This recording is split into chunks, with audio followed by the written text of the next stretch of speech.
мы воздаем Тебе эту хвалу. Прими ее. От всего нашего сердца, Господи, мы ожидаем Тебя. Еще раз, Господи, отдаем это собрание в Твои руки и просим Тебя, Ты наполни это место, наполни сердца людей. Я прошу Тебя, Господи, чтобы никто не ушел равнодушным, Господь. Ты знаешь наши нужды, каждого человека. Ты знаешь даже тех, которых мы сами себе боимся признаться, Господь. Я прошу Тебя, пусть каждый получит то, в чем он нуждается, Господи. Благослови. Кому-то нужно ободрение, пусть оно будет, Господи. Кому-то нужно утешение, пусть оно будет, Господи. Кому-то нужен толчок, побуждение к действию. Я провозглашаю, что это так же будет, Господь. Уповаем на Тебя. Прими эту славу и хвалу. Давайте мы Господу аплодисменты дадим. Аллилуйя, Господь.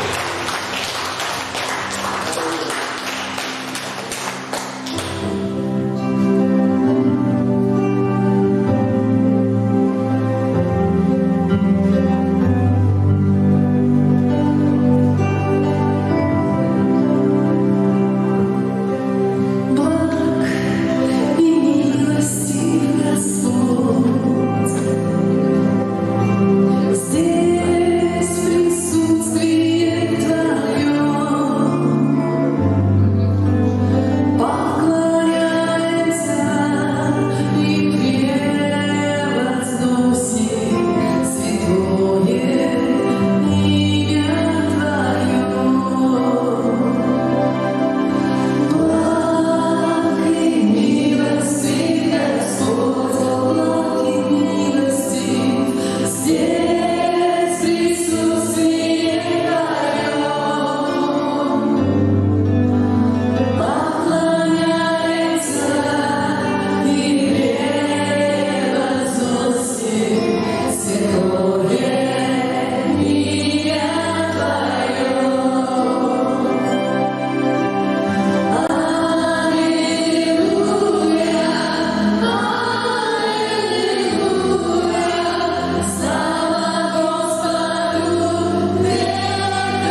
Святый Бог славный, Господь застав, и за всех станет. И выше рук, о, это благодать, о, вечная любовь, ты принял на себя, мой крест и мой позор, ты свою жизнь отдал.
Слава Господу, спасибо, представляющие огромное.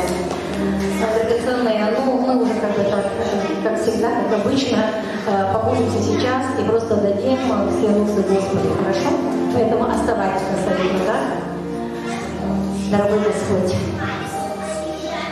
мы так благодарны Тебе за эту возможность собираться нам здесь вместе, за эту возможность всегда приходить к Твоему престолу благодати и милости. Спасибо Тебе, Господь. Спасибо Тебе, просто преклоняемся. Господи, мы приходим не потому, что Ты не знаешь о наших нуждах, но потому, что показать, что мы нуждаемся, Господи. Мы нуждаемся в Тебе, мы уповаем на Тебя. Мы нуждаемся в каждом дне, в каждой минуте, в каждой ситуации. В Тебе, Господи. Твоей благодати, Твоей безмерной милости. Ты Бог, который любишь миловать. Благодарим Тебя, Господь. Славим Тебя, Господи. Благодарим. И, Господь, мы сейчас, как церковь, как тело Твое, Господи, мы складываем у ног, Господь, Твоих, у престола благодати все нужды, которые есть у нас, как в церкви, здесь, куда Ты нас разместил, Господи, в этой республике, в этом городе, Господи. И мы складываем свои личные нужды, Господь. Каждого есть нужда. И мы нуждаемся в Тебе, Господь. Бог всемогущий, Бог всесильный, Отец любящий. Мы просим, Господи, Твоего благословения и Твоей благовременной помощи, и Твоей благодати для разрешения любых вопросов в любой ситуации, Господи.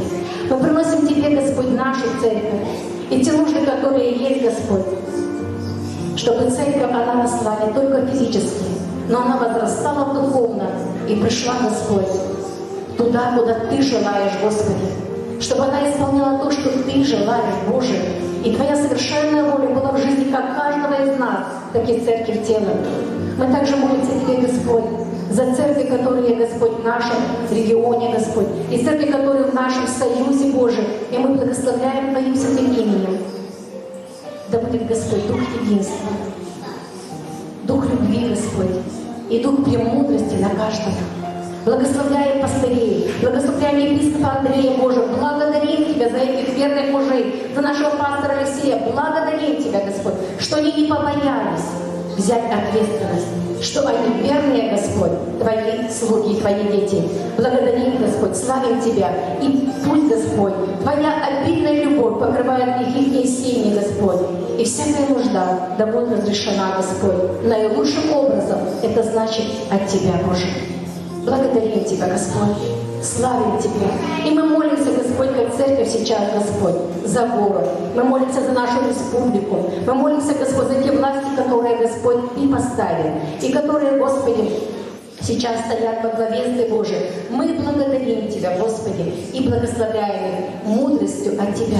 Чтобы все решения, которые принимались, Господь, они были приняты, Господь, именно в мудрости, по Твоей воле. Потому что, Господь, сердце царя, оно в руке Твоей. Направляй, как потоки вод, Господи. Направляй, Господь. Пусть все решения будут во благо народа, Господь, во славу Твою и для распространения Царства Твоего. Благословляем, Господи, благословляем правительство, благословляем сейчас, Господь, Россию, благословляем, Господь, правительство России, благословляем Украину, правительство Украины, Господи, благословляем. Пусть страх Божий будет на всех тех, кто стоит у руля власти, Господь. И пусть каждый из них слышит Твой голос, Господь, или до этого окружения, которое будет их направлять. Пророческий голос, Господь, да будет звучать от Тебя во имя Иисуса Христа. Истинный пророческий голос, Господь. Мы благословляем, мы несем то, кем мы являемся по славе. Мир, Твой мир, Господь, Твою любовь, Дух единства, Господи. Благословляем всем этим.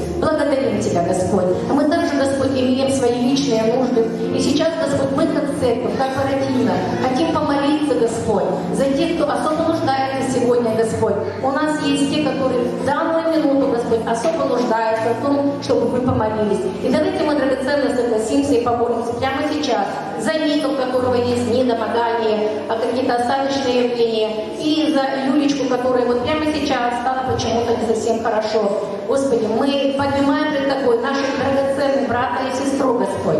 Мы знаем, что ранами Твоими они исцелены, но мы сейчас из той сущности, которой мы являемся, Господи, высвобождаем Твою исцеляющую силу прямо сейчас, Господь, во имя Иисуса Христа. Мы просто в духе, Господь, говорим, что пусть это слово, оно воплотится во имя Иисуса. Да будет, Господь, восстановлен иммунитет крепкий у Ника, Господь. Да защитные силы противостанут, Господь, всем нападкам, Господь, которые есть в организме. Твой шалом, Господь, прямо сейчас, да будет в каждой клеточке, Господь, у Юли во имя Иисуса Христа. Мы призываем Твою кровь, которая исцеляет, которая восстанавливает, Господи, которая там, где нужно, она регенерирует, Боже, Твоих защищает, Господи. Мы призываем Твою кровь и на Ника, и на Юлю, Господь, и на всех тех, кто в этом сегодня нуждается, Господи. Благословляем и благодарим, что Ты уже ответил на эту молитву, Господь, и да будет все во славу Твою. Аминь.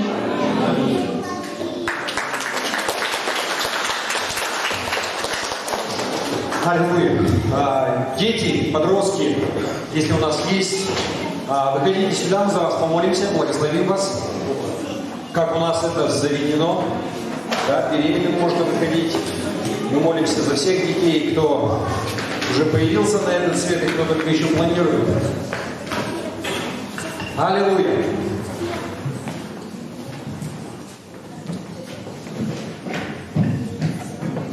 Первое воскресенье после учебы, как-то это все активно отдыхают. Слава Богу. Вы знаете, зачем и почему мы это делаем, поэтому я хочу, чтобы каждый, вы что-нибудь, когда мы сейчас будем молиться и благословлять, вслух благословите чем-нибудь. То есть скажите что-нибудь хорошее, провозгласите в жизни этих детей. Хорошо? Прямо проговорите, чтобы это слышно было от себя. Аллилуйя, Господь!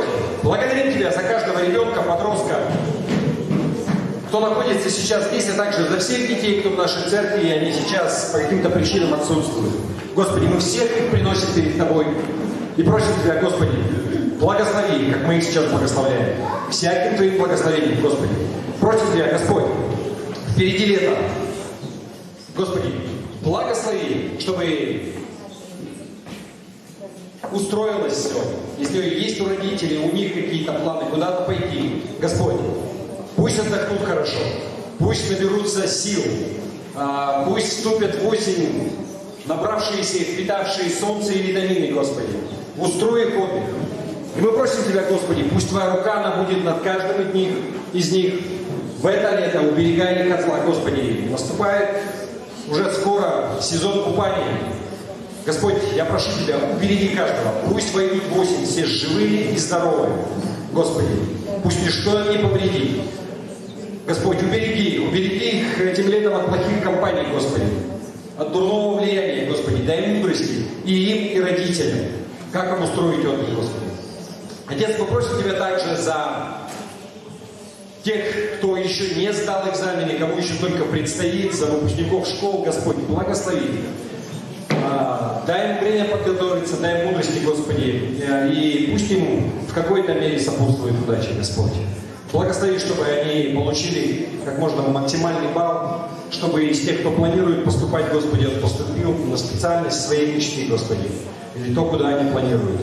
Но все в Твоих руках, Господи, отдаем это и уповаем только на Тебя, Господь, и смотрим на Твое благословение. Господи, мы просим Тебя также за этого неродившегося ребенка, Господи. И мы просим Тебя, Господь, Ты благослови его, как мы его благословляем, благослови его развитие. Просим Тебя, Господи, пусть появится в срок вовремя, живой, здоровый, или живая и здоровая, Господи, во славу Твою. И пусть все будет вовремя, пусть будет на радость маме, на радость дедушкам, бабушкам, Господи. И пусть в свое время будет надежда и опора в старости. Во имя Иисуса. Здесь Божий ему сказал. Аминь. Аминь. Хорошо, дети, проходите.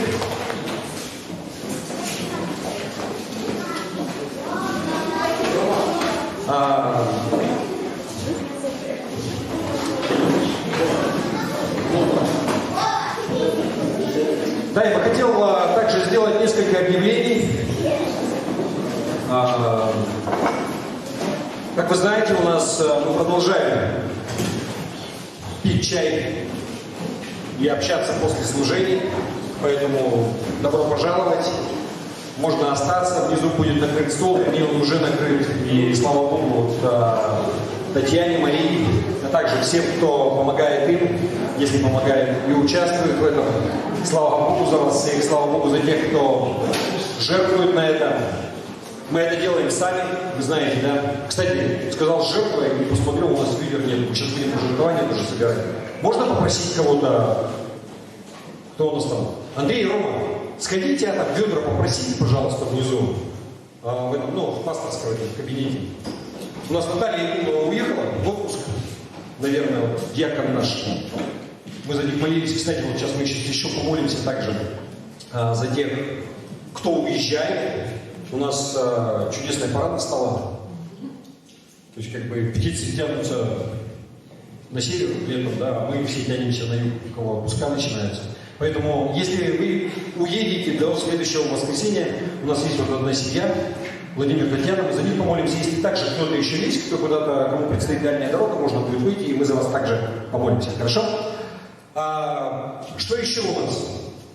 К сожалению, я пока не нашел базу отдыха для того, чтобы нам сделать церковный выезд, но лето у нас как бы еще впереди, не все еще потеряно, не все кончено.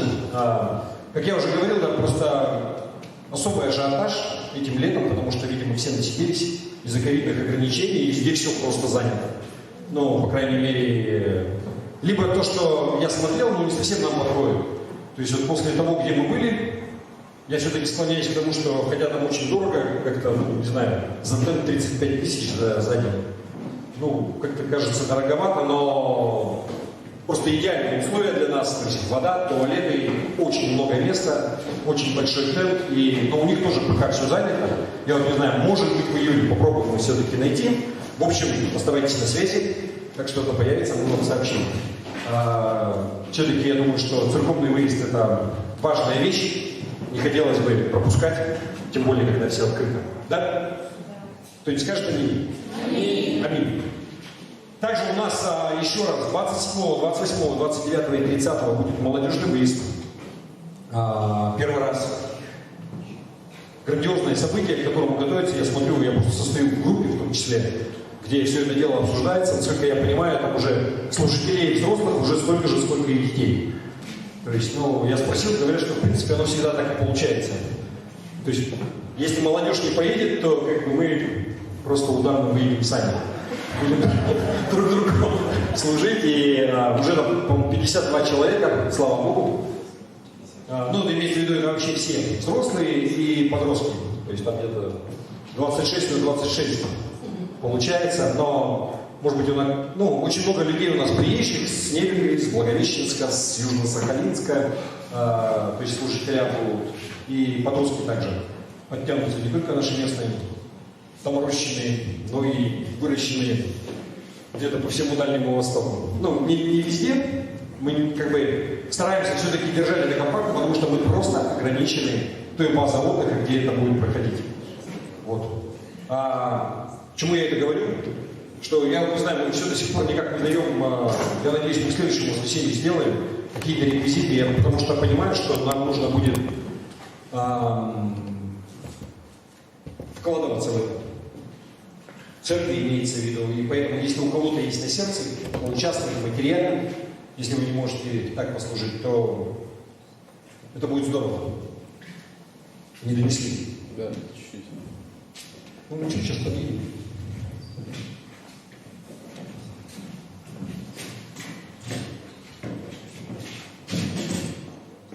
Порядок должен быть. В камеру не влазим.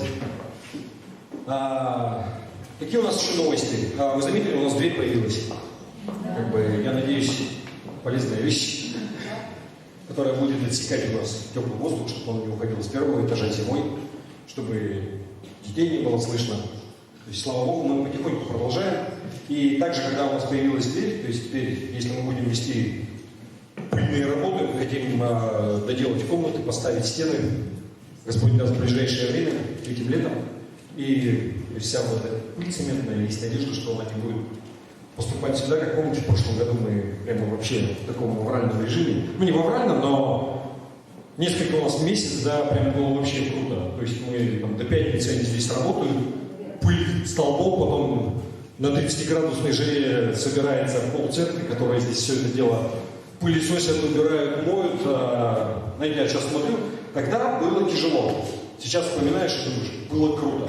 Было круто, что было единство какое-то, было, знаете, как Кот Матроскин говорил, общественный труд для его пользы, а он объединяет. Я могу сказать это, когда люди, они соединяются ради какой-то цели, ради церкви, это очень сильно объединяет. Аминь. Итак, с объявлением, наверное, все у нас, да? Что еще? Чуть не забыл. Вот, Любовь Николаевна, можно поднять руку? У нас, мы также писали в группе. Если у нас есть люди, кто вы покаялись здесь в церкви, приняли Христа, но вы еще не приняли водное крещение. Вот меня спрашивали, у нас 25 июня, то есть в этом месяце, будет проходить водное крещение. Погоды стоят отличные. Надеемся, что вода она прогреется. То есть мы выйдем куда-то на реку, в пригород, и крещение у нас будет в реке. В прошлом году мы проводили, в сауне это, конечно, хорошо, но на природе, я верю, это гораздо лучше. В реке с полным погружением. Поэтому, если у нас есть такие люди, и вы знаете, сейчас они не присутствуют, вы знаете кого-то, кто покаялся, вы не приняли водное крещение, сначала мы проводим такой небольшой курс молодого бойца, маленький ликбез, чтобы вы осознанно сделали этот шаг. То есть зачем это? Почему это? Что это такое? И у нас с этим заведует Любовь Николаевна, то есть она с вами проведет пару встреч, поговорит об этом. Хорошо? То есть прежде чем вы приедете 25-го на водное крещение, нужно подойти к Любовь Николаевне, записаться в любом случае. Да? Поэтому распространите эту информацию. Есть у нас информация в группе. Нужно написать ей в личку. И 25-го у нас будет водное крещение. Также добро пожаловать, может быть, у нас кто-то пожелает присутствовать, не только близкие и знакомые, обычно у нас какая-то группа поддержки, если друзья какие-то близкие едут, но я думаю, что было бы круто, если вообще кто-то из церкви также бы поехал и поддержал. Вот, если есть желание, то вы также можете узнать. 25-е это будет суббота. Правильно? Так. Вроде бы все с объявлениями, хорошо. И давайте, кто у нас выезжает? Давайте за вас помолимся, благословим. И кто-то, если еще есть, кому предстоит дальняя дорога. Не, может сюда выйти, давайте мы просто сюда прямо выходите, где вот дети стояли, не стесняйтесь. Мы за вас помолимся. Хорошо?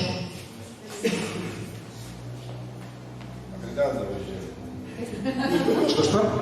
Когда выезжать надо? Когда выезжать, ты имеешь в виду, ну, если ты в следующее воскресенье придешь, то можешь пока не выходить. Да. Я в этом смысле. Мы за тебя в следующее воскресенье помолимся тогда. Аллилуйя, Господь. Господи, благодарим Тебя за наших сестер во Христе, за нашего брата во Христе. И мы просим Тебя, Господи, благослови. Им предстоит дорога. Кому-то в отпуск, может быть, кому-то по делам, Господь.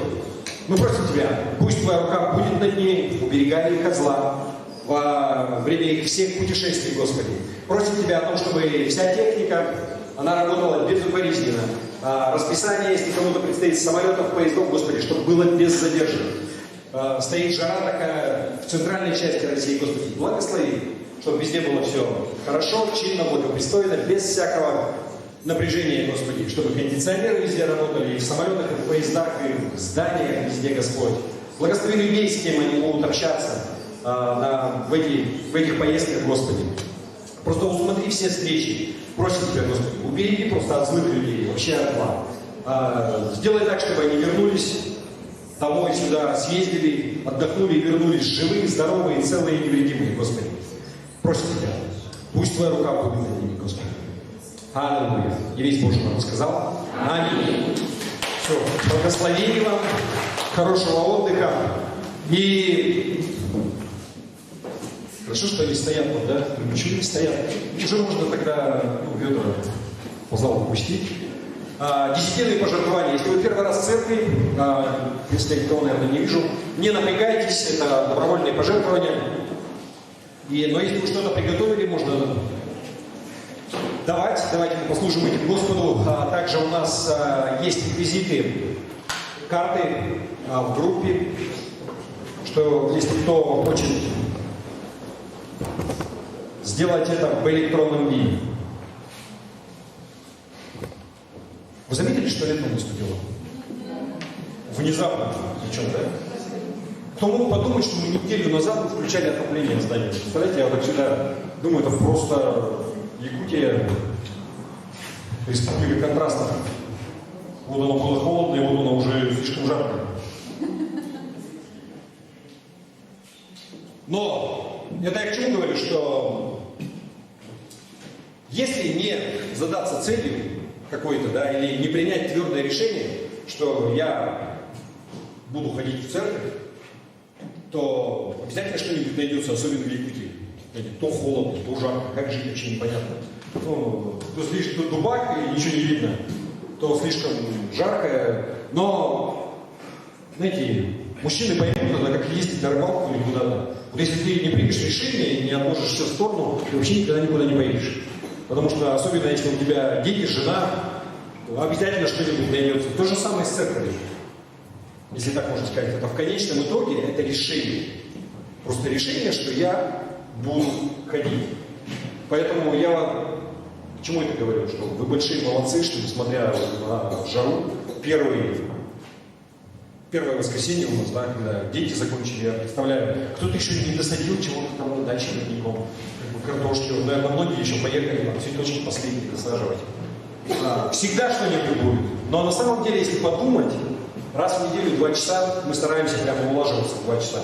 Мы начинаем в 11, иногда чуть-чуть задерживаемся, но к часу мы всегда стараемся. Почему? Потому что мы также дорожим вашим временем, да? Чтобы вы могли прийти и уйти вовремя, да?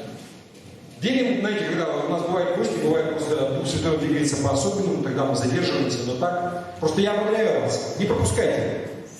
Потому что есть нечто в этом, да, я много раз говорил, и лишний раз просто я убедился, когда несколько лет назад мы ездили по западной части России, и мы навещали тех людей, которые живут сейчас уже в разных регионах, там где-то на юге, в центральной части России, Москва, Питер, Краснодар, Сочи, там, Таганроги и так далее, Анапа всякие. И вот люди, они везде там есть, мы просто проехали, посмотрели, и я вам могу просто засвидетельствовать, что те люди, которые уехали, и они в церкви, и они ходят в церковь, и те люди, которые, вот, мы тогда вместе покаялись, мы были большими друзьями, и сейчас они как бы так, кто-то ходит, кто-то не ходит. Знаете, вот со стороны, когда ты приезжаешь, ты видишь большая разница.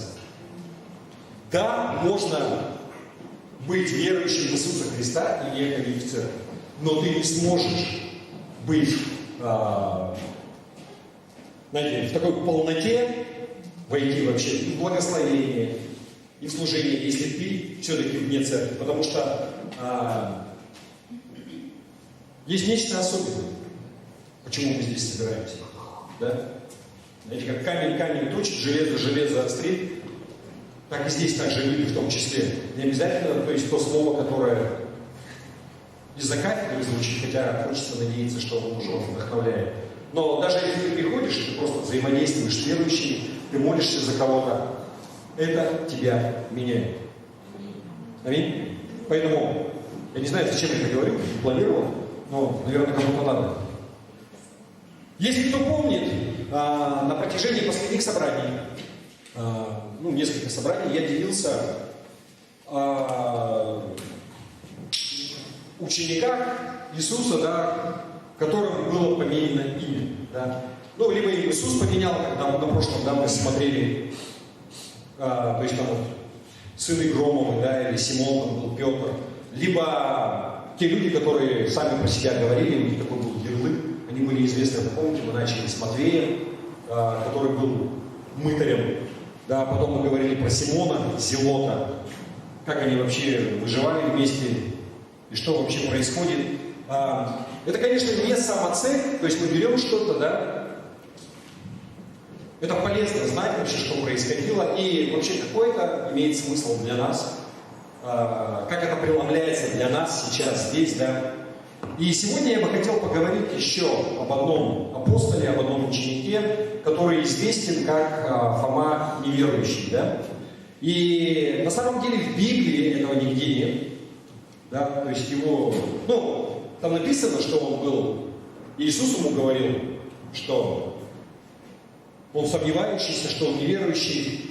Но мы посмотрим вообще, почему в христианском мире, в любой стране практически, этот человек, он известен.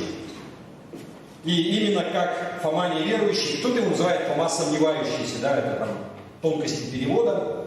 И почему это произошло, и что это означает для нас. Давайте мы сначала прочитаем это место Писания вообще.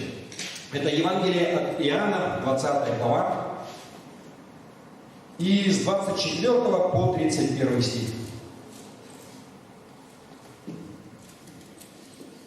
Я немножко там ниже взял, вы помните, да, что Иисус сначала, когда Он появился ученикам, которые были за закрытыми дверями в комнате, Иисус пришел к ним, и Фомы там не было, да, вот среди этих 12 учеников. Имеется в виду, пришел после воскресения, то есть все ученики знали, что он умер, что его распяли, что его похоронили. Дальше мы читаем, 24 стих.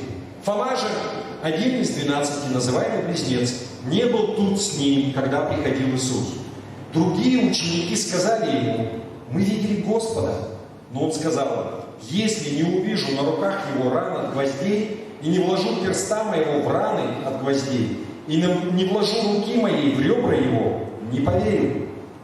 После 8 дней опять были в доме ученики его, и Фома с ними. Пришел Иисус, когда двери были заперты, стал посреди них и сказал: мир вам. Потом говорит Фоме: подай перст твой сюда, и посмотри руки мои, подай руку твою и вложи в ребра мои, и не будь неверующий, но верующий. Фома сказал ему в ответ: Господь мой и Бог мой. Иисус говорит ему: ты поверил, потому что увидел меня, блаженны не видевшие и уверовавшие. Много сотворил Иисус пред учениками своими и других чудес, о которых не написано в книге сей. Сие же написано, дабы вы уверовали, что Иисус есть Христос, Сын Божий, и веруя имели жизнь во имя Его. Итак, вот это место Писания. И, знаете, я бы хотел начать с того, что, помните, к нам приезжал Борис Владимирович Кохан, пастор, епископ из Белгородской церкви, из города Белгорода.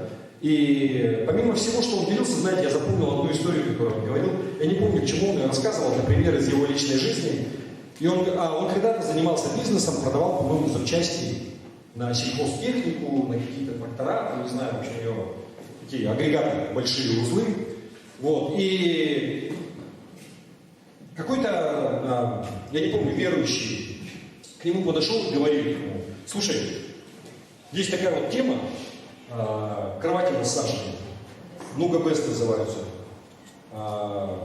Ну, они как бы корейские, в Корее там супер популярны. И вот как бы мы хотим как бы, зайти в Россию, начать вот этот рынок, то есть начать их продавать и верим, что как бы это будет круто. И он говорит, что я так послушал его. То есть, где запчасти от тракторов и массажные кровати. Ерунда какая-то. Говорит, сомнения такие были. Я вообще не поверил, что это принесет какой-то успех там, и так далее. Я не знаю, у нас насколько в Якутии здесь вообще популярно, но на Западе, знаете, куда ни придешь, они практически чуть ли не в каждой квартире стоят, вот эти кровати. Потому что, он говорит, если бы я тогда согласился, если бы я тогда поверил, а не засомневался вот этим ребятам, то есть я был бы вот учредитель вот этой ООО, которая бы... то есть эти ребята, они стали в течение года там долларовыми миллионерами. Это я к чему? Знаете, вот у него было сомнение, он вообще не поверил, что это будет иметь какой-то успех. И вы знаете, Библия, она предупреждает нас, что сомнение вообще, может стоить нам и в прямом, и в переносном смысле, когда ты сомневаешься. Послание Иакова, 1 глава, 5-8 стих, написано: «Если же у кого из вас недостает мудрости, да просит у Бога, дающего всем просто и без упрека, и дастся ему». Не хватает тебе в чем-то мудрости? Проси у Бога. Он даст тебе. Потому что он дает просто, без упреков. Сомнение — это может быть вообще такая опасная вещь,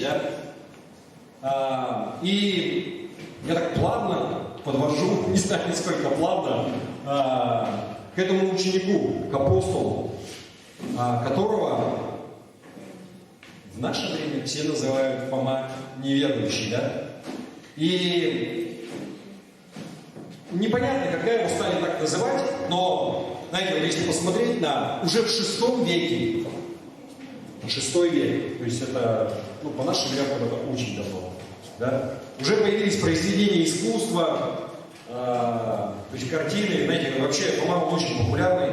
Есть такая знаменитая картина Караваджо, по-моему, когда он такой стоит, их вообще очень много, когда он вкладывает пальцы, и везде это называется, что там, Фома неверующий, там, побеждает свое неверие, или там еще что-то. Их просто, в прямом смысле десятки. И непонятно, кто вообще первый раз его так назвал, но везде в христианстве, на основании того, что мы прочитали, его таким образом воспринимают. Сомневающийся или неверующий, И на самом деле, сыны грома, все, что мы говорили, мытарь, и так далее, это еще куда ни шло, но апостол, которого называют неверующий, как-то не очень приятное, такое прозвище. И на самом деле, как вот сейчас исследователи говорят, на самом деле можно сказать, что он не заслуживает этого, потому что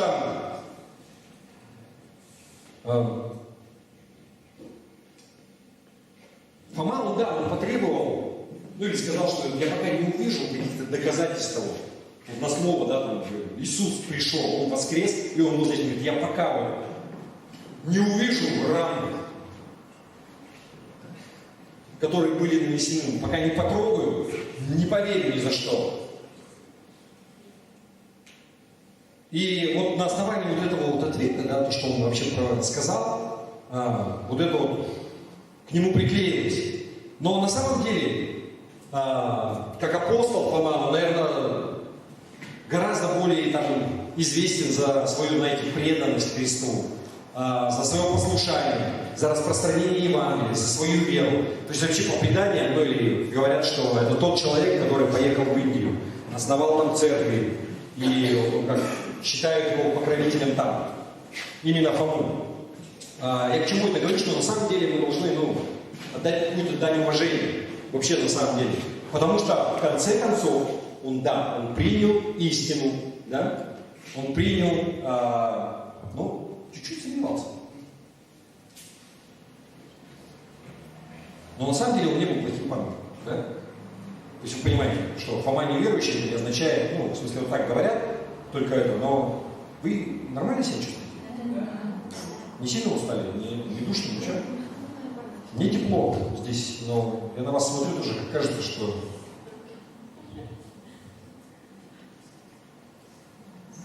Но вы знаете, как многие богословы не указывают, на самом деле Фома был не единственный ученик Иисуса, который подверг сомнению вообще его воскрешению. На самом деле все ученики, они сомневались. Давайте мы посмотрим просто несколько мест Писания. Знаете, когда, помните, что произошло? Женщины побежали к другу, да? Пришли, увидели камень отваленный, увидели, что там Иисуса нет, им предстал ангел, который им сказал, что вы ищете, живого среди мертвых. Они побежали обратно и рассказали все это ученикам, которые сидели в страхе, да, за закрытыми дверями. И что же произошло? Давайте мы посмотрим. Луки, 24 глава, 10-11 стих. Евангелие от Луки, 24, 10-11. То были Магдалина Мария, и Иоанна, и Мария мать Иакова, и другие с ними, которые сказали о сем апостолу. То есть об этом. Они пришли, и мы рассказали, что Христа там нет, ангел сказал, что он воскрес. Внимание дальше. И показались им слова их в пустыне. И дальше. И не поверили. Никто из апостолов вообще не поверил. Вот эти женщины, они прибежали и говорят, что мы там были, его нет, он воскрес. Никто из учеников не поверил. Они говорят, да что-то верят опять. Да? Женщины. Может быть, они не в этом смысле, но факт в том, что никто не поверил вообще. Дальше, 24 глава, Луки также, 36-40 стих. Когда они говорили о сем, сам Иисус стал посреди них и сказал им: мир вам. Они, смутившись и испугавшись, подумали, что видят Духа. Но Он сказал им: что смущаетесь, и для чего такие мысли входят в сердца ваши? Посмотрите на руки мои и на ноги мои. Это я сам. Осижите меня, то есть потрогайте меня. И рассмотрите, ибо дух плоти и костей не имеет, как видите у меня. И сказав это, показал им руки и ноги. Хочется спросить, серьезно, да? Я думал, что только Фома говорил, что покажи нам руки, да? Пока не вложу там пальцы в рану, не поверили. Но оказывается, что все ученики, да, они не поверили. Здесь он сам пришел, вот они видят, вот он стоит. Чур меня, да, дух. Нет, они испугались, написано. Они думали, что там, он говорит, да нет, это я. То есть не знаю, кто там куда уже побежал. Но Иисусу для того, чтобы их убедить, пришлось также всем ученикам показать руки, да, которые были в ранах, ребра, которые были проткнуты. То есть это не только Фома, который сомневался, они все сомневались, они все не верили. Когда им говорили, что он воскрес, никто не верил из них. Почему же тогда именно Фома заслужил так много внимания? Да? Почему именно его среди всех учеников? думают, что это не потому, что он сомневался, потому что они все сомневались. Или то, что он не верил, потому что они все не верили. Но это то, как он выразил это, да? Он не единственный, кто сказал: пока не увижу, пока пальцы не вложу, не поверю. Ну, как бы, знаете, как в анекдоте, что я, говорит, 25 лет был мостостроителем, но никто меня не называет мостостроителем. Но стоило один раз там набухаться, и все меня зовут буквально. Понимаете, ну, как бы, приблизительно в этом, как бы, знаете, репутация, она зарабатывается годами, а теряется, да, или вот какая-то, знаете, бывает, в школе дети, наверное, кто еще помнит, как он в школе учился, то есть стоит оступиться один раз, что-нибудь скажешь в школе, кличку приклеят, все, ни за что, до 10 класса будешь ходить, и так и будешь там. Да? Не знаю, насколько удачный пример, но здесь вот именно за то, как он выразил. Но прежде чем мы перейдем к этому, да, нам нужно понимать, что и сам Фома, и все другие ученики, вообще все, они знали, Иисус им постоянно говорил о том, что Он умрет, и что Он потом воскреснет. Вы понимаете, да, Он постоянно им об этом говорил. Давайте мы посмотрим просто несколько мест Писания. Вот Матфея 16 глава, 21-22 стих. Это сразу после того места, когда Иисус, Он спрашивает учеников: вы за кого меня почитаете? И Петр ему говорит, что ты Христос, Сын Бога Живого. И после этих событий, да, Матфея 16 глава, 21-22 стих. С этого времени Иисус начал открывать ученикам своим, что ему должно идти в Иерусалим и много пострадать от старейшин, и первосвященников, и книжников. Дальше. И быть убиту, и в третий день воскреснуть. Он их учил об этом, он им говорил об этом. И дальше. И отозвав его, Петр начал прикословить ему: будь милостив к себе, Господи, да не будет этого с тобою. Марка 9 глава, 31-32 стих. Ибо учил своих учеников и говорил им, что Сын Человеческий предан будет в руки человеческие, и убьют его, и по убиении в третий день воскреснет. Но они не разумели сих слов, а спросить его боялись. И Луки 18 глава, 31-34 стих. И здесь, да, говорится, что он отозвал своих учеников. Давайте посмотрим. Евангелие от Луки, 18 глава, 31-34. Отозвал же 12 учеников своих, сказал им: вот мы восходим в Иерусалим, и совершится все, написанное через пророков о Сыне Человеческом. Ибо предадут его язычникам, и поругаются над ним, и оскорбят его, и оплюют его, и будут бить, и убьют его, и в третий день воскреснет. Но они ничего из этого не поняли. Слова сии были для них сокровенны, и они не разумели сказанного. Снова и снова и снова Иисус, Он пытается им донести, да, Он им говорит, что Он умрет, что Его убьют, что Он умрет, но через 3 дня Он воскреснет, то есть оживет, снова начнет жить, будет дышать, да? Но вот интересно, вот здесь 3 места Писания мы написаны, да? И в 2 из них, да, говорится, что они не разумели. А в одном месте Писания, хотя не написано, что они не разумели, но Петр такой все это послушал, отозвал его в сторону и говорит: Господи, да не будет этого с тобой. Да ты что? Одумайся. То есть он тоже все пропустил, то есть никто ничего не понял.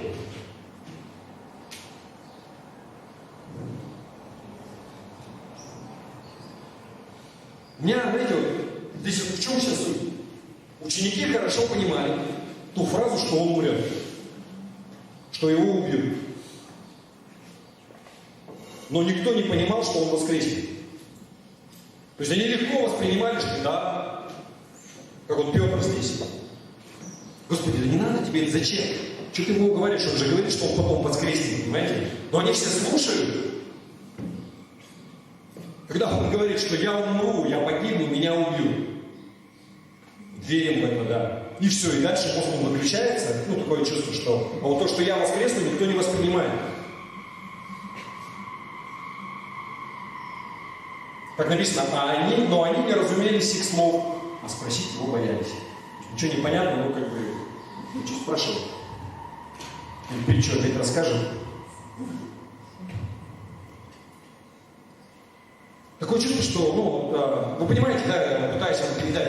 То есть вроде бы он все объясняет, но они все это да, но все точки соединить, чтобы вот была вот эта ясная картина, что я не только умру, но я потом еще и воскресну, как-то этого не происходит. Написано, они не разумели.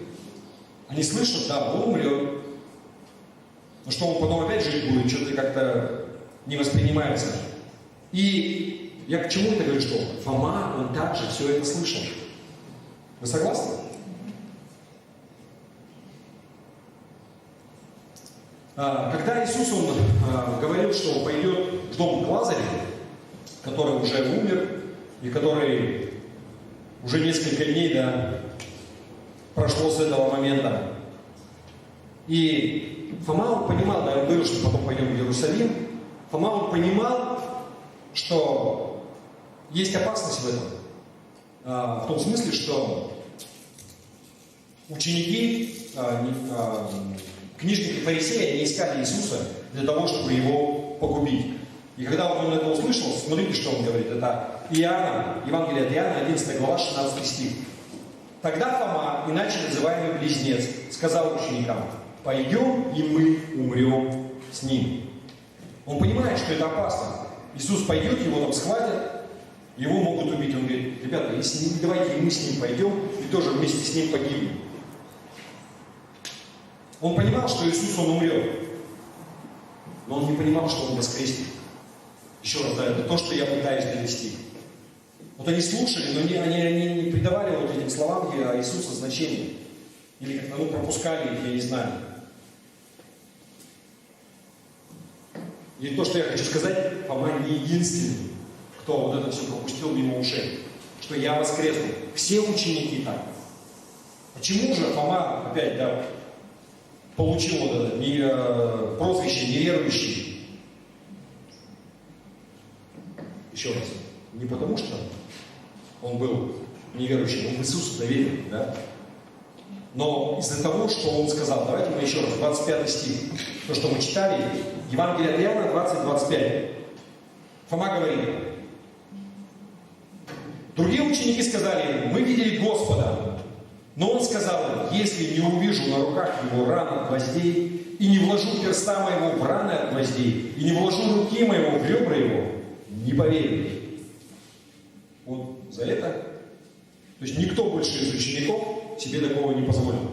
Все про себя сомневались. И никто не верил, что Иисус, он воскрес. Да? Но он единственный, у кого, не знаю, хватило смелости или там, не знаю чего, но он сказал, что да, пока не увижу, не поверю. Знаете, когда я готовился к проповеди и листал и наткнулся вот на то место в Евангелии, когда Петр, он пошел по воде. И на самом деле, если вот подумать, это был прямо такой сверхъестественный, я не знаю, подвиг, не подвиг, но человек поверил в это, да? Что говорит: ну иди. Он взял и пошел, он поверил, у него была в этом вера, да? И потом что написано? Он шел, посмотрел вокруг и увидел ветер, волны, и что? И начал тонуть, да? И когда Иисус его протянул руку, схватил его, и это Матфея 14 глава, 31 стих, он говорит: Иисус тотчас простер руку, поддержал его и говорит: маловерный, зачем ты усомнился? Он поверил, он пошел,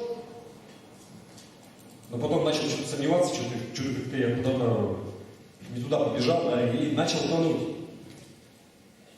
И когда я вот это вот, читал, слушал, и, знаете, вопрос такой вот возник. Вообще, почему у людей возникают сомнения?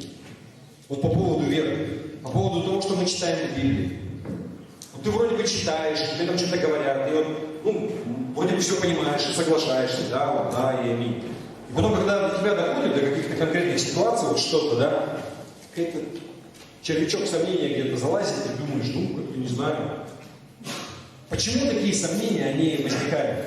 И знаете, я размышлял на эту тему, и вот я хочу поделиться с вами вот тремя причинами, по крайней мере, да, почему люди, они отказываются верить, да, подвергают сомнению, почему сомнения, они вкрадываются в их жизнь. И, знаете, самое первое, это потому, что человек, он осознанно отказывается верить. Он просто осознанно, не как-то там это, вот, отказывается верить. Это самая первая причина. И почему это происходит, да? Знаете, это когда у человека есть грех какой-то в жизни, а с этим грехом как-то не очень хочется разбираться. И когда он берет место Писания, там написано, да, что конкретно обличает, и говорит, что так не нужно поступать. Ну, гораздо проще начать сомневаться и говорить, что да нет, сейчас как бы времена-то уже другие, как бы Библия, она же должна как-то соответствовать духу времени, тому, чему мы живем. И вот как-то, и они начинают вот это, ну, наверное, это тогда вот писал, это в ту конкретную ситуацию, это же не вообще, это, знаете, вот то, что происходит вообще вот с ЛГБТ и со всеми этими делами. То есть для того, что, ну, я не знаю, их священниками называют, священники в церквях, они как бы проповедуют об этом, они сами там однополые, состоят в однополых браках на Западе, да, и как бы это, я даже не знаю, как это комментировать. Ну, насколько это, ну вот как бы, знаете, тут вижу, тут не вижу, тут рыбу заворачиваю, да, ну, как бы, как они читают. Но гораздо проще. И, знаете, я вот такой пример могу привести, не в нашей церкви. Был вот мужчина, как бы вроде бы такой активный в церкви, там это, и вот он как-то с пастором делился. Слушай, у меня вот как бы есть там вот определенные как бы сомнения по поводу там мест Писания, я думаю, что там как-то ну, неправильно написано. И ну, пастор пытался сказать, слушай, ну как-то ну, не может такого быть. Что-то там чего-то не так написано. И он говорит, нет, там вот есть как бы ошибки, вот, наверное, вот ошибка в переводе, там еще что-то, какие-то там вещи. То есть он просто отказывался верить в то, что написано вот, как бы в Слове Божьем, да. И он начал сомневаться вообще. Знаете, вот, маленькое сначала сомнение. Ну, если здесь как бы не так, ну, значит, он и там, так где-то. В общем, кончилось все чем? Он был женат, он был в церкви, он развелся, съехался с женщиной, которая была одинокая в церкви, и, оказывается, все это время они прелюбодействовали. И ему гораздо проще было, да, начать сомневаться в слове, чем покаяться, ну, это же надо как бы все бросать, это же надо меняться. Ну, как-то не очень хочется, люди не очень любят меняться, да? Не очень любят каяться. И таким образом он начал находить ошибки в Писании. То есть подгонять это под себя. То есть вместо того, чтобы покаяться, он принял решение отказаться и не доверять Богу. Или сомневаться в том, что написано, да. Ну, таким образом, образ жизни менять не надо. Понимаете, да, о чем? Первая причина. То есть люди неосознанно. Да нет, чего там, это не для меня. Вторая причина, да, почему люди отказываются верить, или у них сомнения, которые могут возникать, это когда человек он начинает доверять чему-то больше, чем Слову Божьему или Богу. То есть, знаете, может быть, друзья тебе, авторитетные люди там с экрана или с монитора говорят что-то. И это идет вразрез тому, что ты читаешь. Может быть, наука о чем-то говорит. И смотрите, я вот вообще, я за науку. То есть я против мракобесия всякого. Но, знаете, как многие ученые говорят, что, знаете, многие ученые были верующие. Те же самые, то есть великие умы, там, я не знаю, тот же Эйнштейн, я не знаю про Эйнштейна, но суть в том, такого уровня. И я не помню, чья фраза была, если это можно поискать, он говорит, что вера, она никак не имеет к этому отношения. То есть, если человек он верующий, в науке он находит подтверждение своей веры. А если человек он неверующий, в науке он находит опровержение. И многие будут говорить, а как там, например, написано, что там Земля была создана, а у нас говорят миллионы лет там, и так далее, по спектральному анализу, как это вообще? Знаете, в Библии вообще написано, что для Господа 1 секунда это там, как вечность. То есть все теории, знаете, я вообще спокойно к этому отношусь. Сколько теорий было, которые не подтвердилось, потом это что-то адаптируется, это меняется и так далее. Но я за науку, за естествознание и так далее. Но я к чему это говорю? Знаете, был один, уже давно, смотрел, ну не знаю, он проповедник, не проповедник, но человек, который, да, верующий, проповедник, он американец, на английском, он делился интересными мыслями, и так, ну, здорово было смотреть его в YouTube. Пока я не услышал, знаете, как-то он сказал, что он не может доверять вот, там всей Библии, да, или какому-то там конкретному факту, потому что это противоречит законам физики. Когда я это услышал, я как-то задался вопросом, ну, то есть вообще, понимаете, да, то есть если он ставит, например, науку превыше Слова Божьего, да, это первое, да, ну, как-то что-то не вяжется. Второе, знаете, ну, если это нарушает законы, любое чудо в Библии, оно нарушает законы физики. Оно потому и чудо называется. Если до того же дойти, знаете, вот воскресение Иисуса Христа, я могу поспорить, что какие-то законы физики они нарушены. Да, то есть как бы.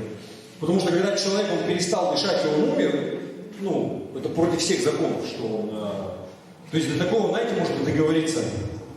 В общем, я его перестал слушать после этого.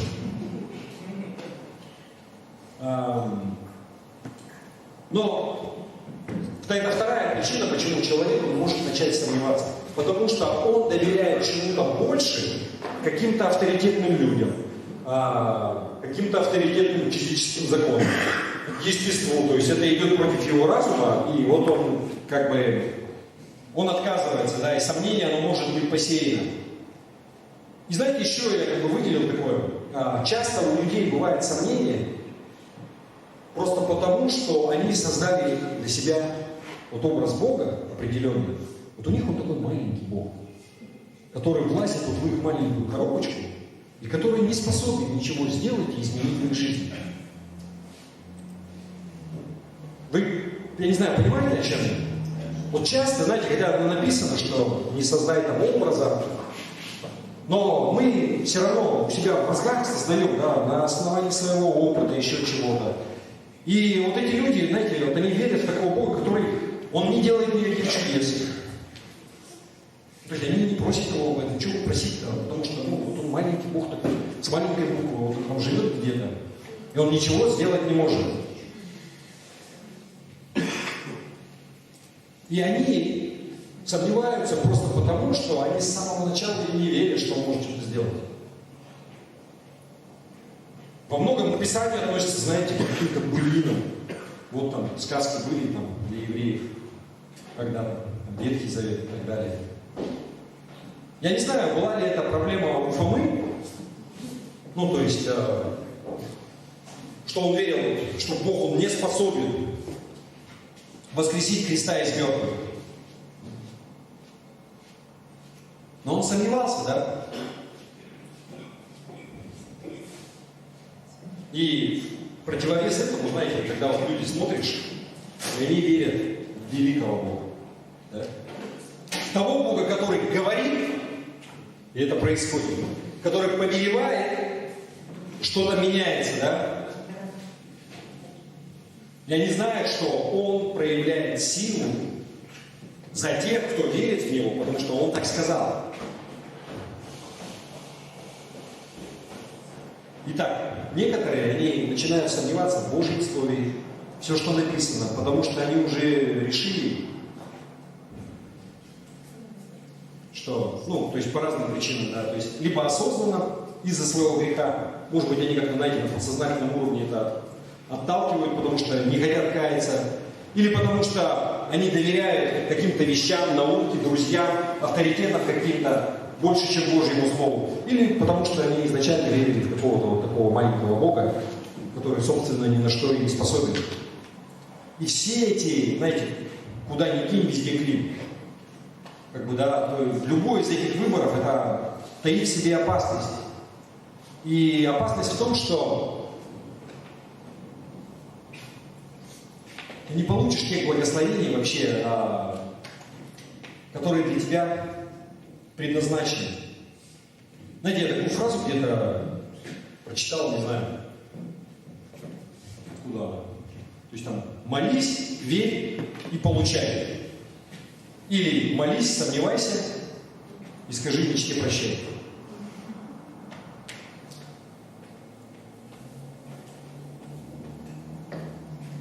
Аминь.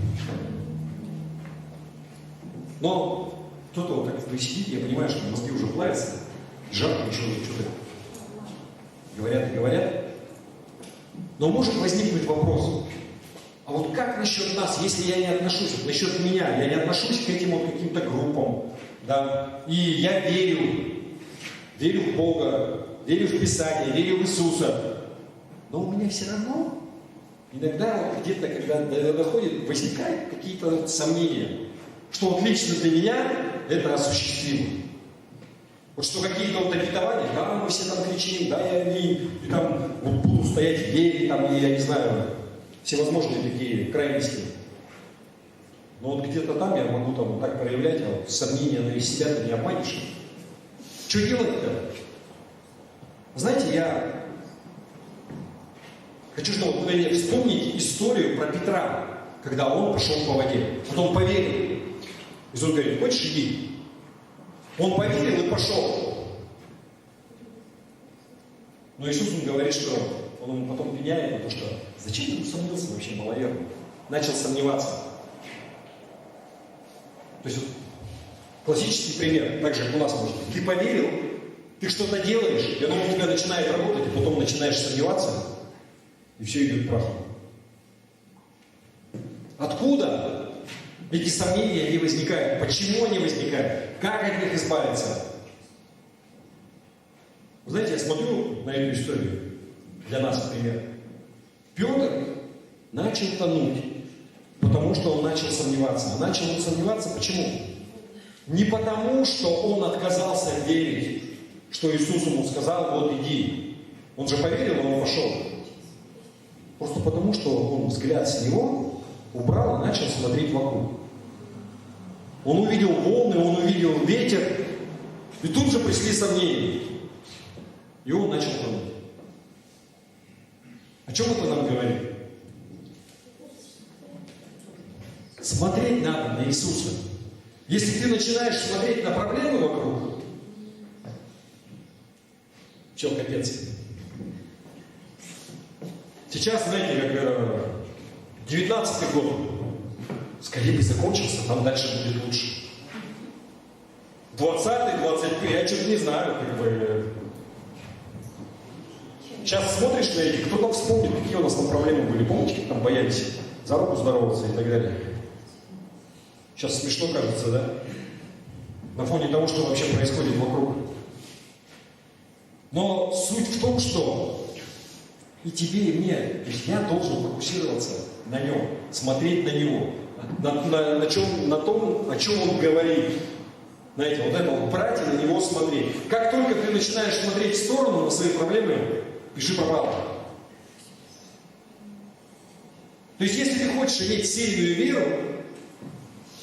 которая не будет разъедена сомнениями, неверием, фокусируйся на Иисусе.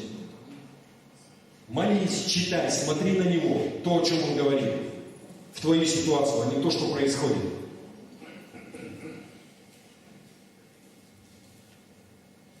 То же самое можно сказать про Фому. Да? То, что мы читали. Смотрите, он сомневался. Он говорит, да я ни за что не поверю. Ну как, в смысле пришел, в смысле воскрес?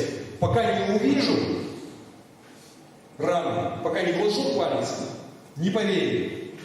Но когда Иисус пришел, он сказал: посмотри на меня, вот он я.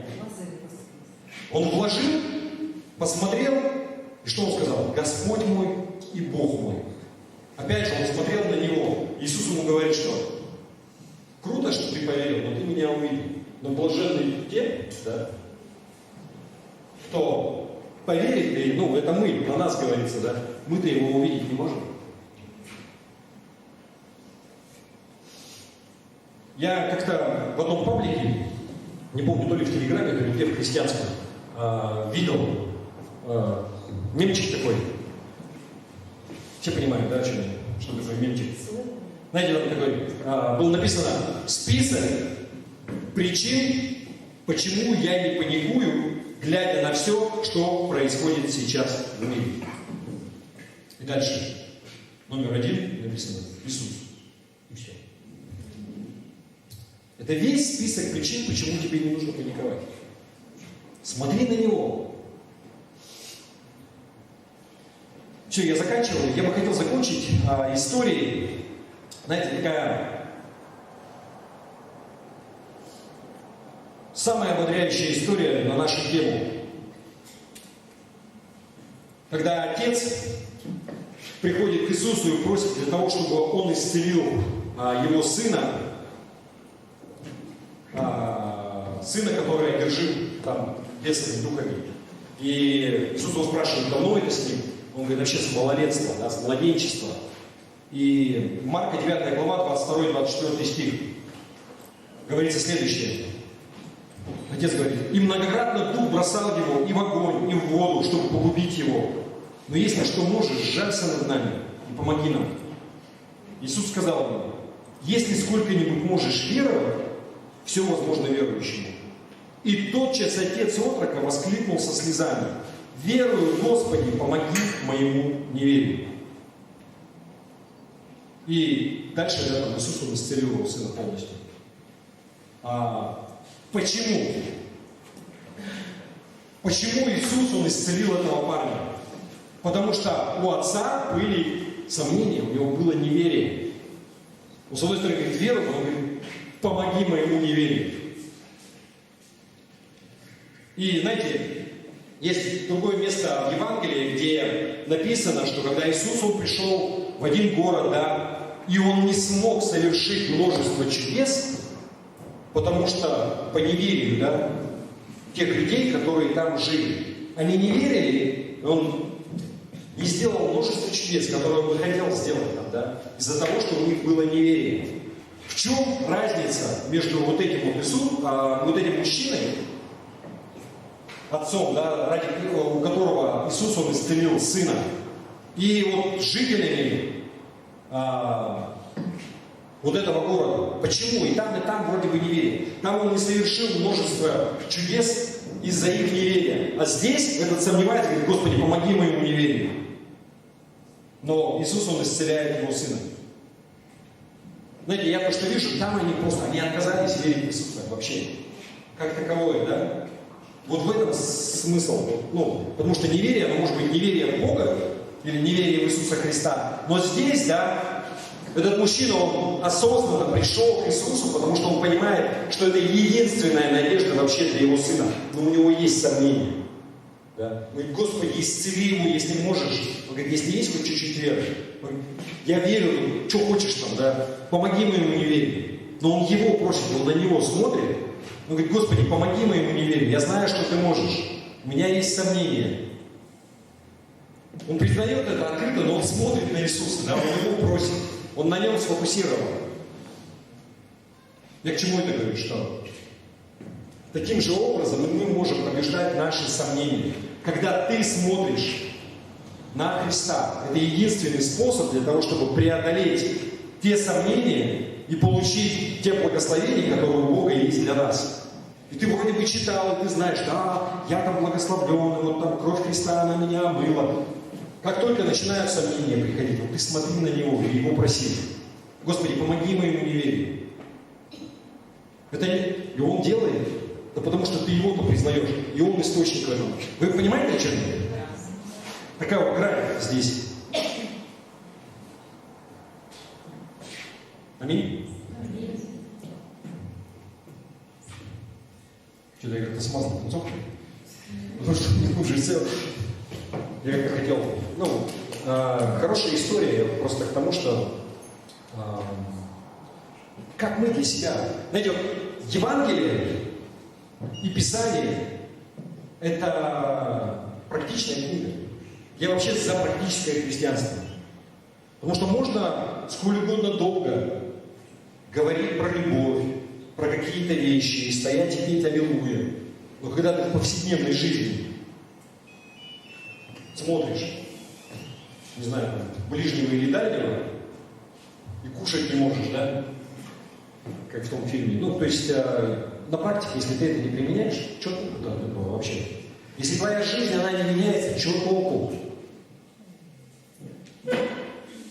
Если твой, опять же, знаете, Евангелие это не Библия, вообще и вера наша, она направлена вот сюда. Она не направлена туда и туда. Если ты молишься и ты хочешь, чтобы изменилось все вокруг тебя, вот, Господи, измени моего мужа, измени там это, и то измени, и пусть оно там все будет. Что-то неправильно с твоей верой. Потому что, как правило, вот здесь оно сначала меняется внутри, а потом вот то, что в тебе вот изменилось, люди видят это, и оно меняет окружающий мир. Иногда не меняет. Иногда кому-то предстоит, когда вот, терпишь и улыбаешься, и машешь. Понимаете, да, что? Поэтому здесь то же самое. Про сомнения, которые у нас есть. И вот там то, что этот Фома неверующий, на самом деле верующий он был. В Христа-то он верил. И все нормально было. Да? Един просто вот сказал так. Но как мы можем это побеждать? Да на Иисуса смотри. И тогда мы можем сомнения и неверие в нашей жизни побеждать. Поэтому, когда тебе будут говорить соседи, хорошие друзья, да брось ты уже там свою... Молишься, там столько лет, и почему у тебя там ничего не получается? На Христа смотри, а не их слушай. Аминь? Давайте мы поднимемся, помолимся. Будем заканчивать. Аллилуйя, Отец. Господи, я прошу Тебя, благослови каждого человека, кто слышал, слушает это слово, Господи, я прошу Тебя, помоги нашему неверию, Господи. У каждого из нас возникают сомнения в какой-то период жизни. Сомнения в Твоих благословениях, сомнения в Твоем слове, в Твоих обетованиях. Господи, помоги нам это преодолеть. Помоги нам смотреть на Христа, на то, что Он сделал для нас и уже совершил, принимать это. Во имя Иисуса. Пусть будет так. Аминь. Слава Богу. Я хотел спросить, если у нас есть в зале люди, кто ни разу не молился молитвой покаяния, если такие есть, и вы хотели бы